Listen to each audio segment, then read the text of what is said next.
Hey basketball coaches and players, today I am going to be breaking down the Baylor 1-3-1 basketball offense. This is a weave style offense, so let's get down and let's check this out.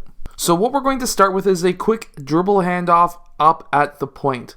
Then we're going to start with, at that point, is a pin down screen and then essentially a double screen that turns into another dribble handoff with a screen.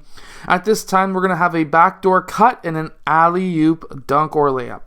Okay, so our biggest player is going to be in the middle at the high post.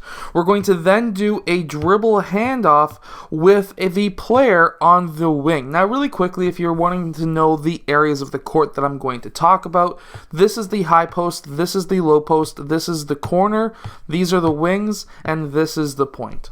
The player who was in the low post at this time, after this dribble handoff, is going to then accept a screen down from that wing player.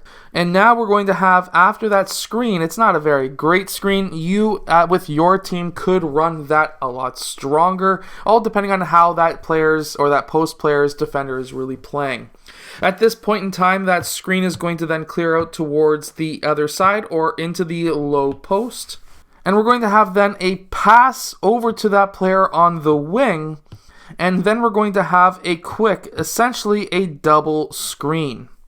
Now what we're going to have is the player who was on this wing, he's going to cut through, and that's going to clear out a lot of the defenders, especially if you're going up against a man-to-man defense. Now what we're going to have is a dribble handoff with the screen from the post player. Now what we're going to have after this second screen is the player who initially did that dribble handoff. He is going to cut back door because in most cases what you're going to have is all of the defense focusing on that ball handler and not wanting that screen and roll player to cut towards the rim because that would be your center, and obviously nobody wants points around the basket. So now what we're going to have is that weak side player who cuts towards the basket.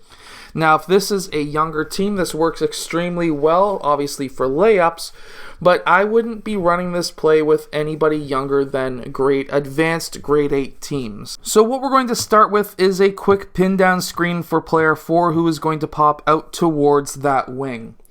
At this point in time, we're going to have a dribble handoff with player 4, and then we're going to have player 5 setting a screen up top at the point as well. What we're going to be having now is player 3 cutting through and player 2 popping up. We're then going to now have a quick pass over to player 2, and what now is going to happen is player 2 is going to then use player 4's that dribble handoff, and of course player 2 is going to be then using player 5 as a screen. What's going to happen is player 4 and 5 will hedge. 5 is going to hedge on player 2. 4 is going to hedge but protect from player 5 rolling towards that basket. Player 2, red, is going to be chasing. And that's what ultimately leads to player 4 being open to that net. Now, the only reason why this is a possibility and why it's such a great play is because when we have a dribble handoff and then another secondary screen up top, which is essentially a staggered screen, what this does is that initial defender protects against the secondary screen and roll, and then we have the initial player who's defending here, he'll be hedging, and then we have player 2 chasing, which usually leaves that lead screener wide open. This is why we like to say staggered screens are essentially missing from the NBA. I know they do it a lot and they do it a ton, but I think that they could use it a bit more. What should have happened was player 3 should have, as a defender, come over to protect that drive, but in reality we could have just had a skip pass over to player 3 for a 3-point shot. So either way, this is a very deadly play. Now this is an advanced play. There are quite a few NCAA plays that you can run at younger age groups, but with this one in particularly, I would definitely say advanced grade 8s or above would run this very easily. And of course, this is a great play to run if you are going up against a man-to-man defense.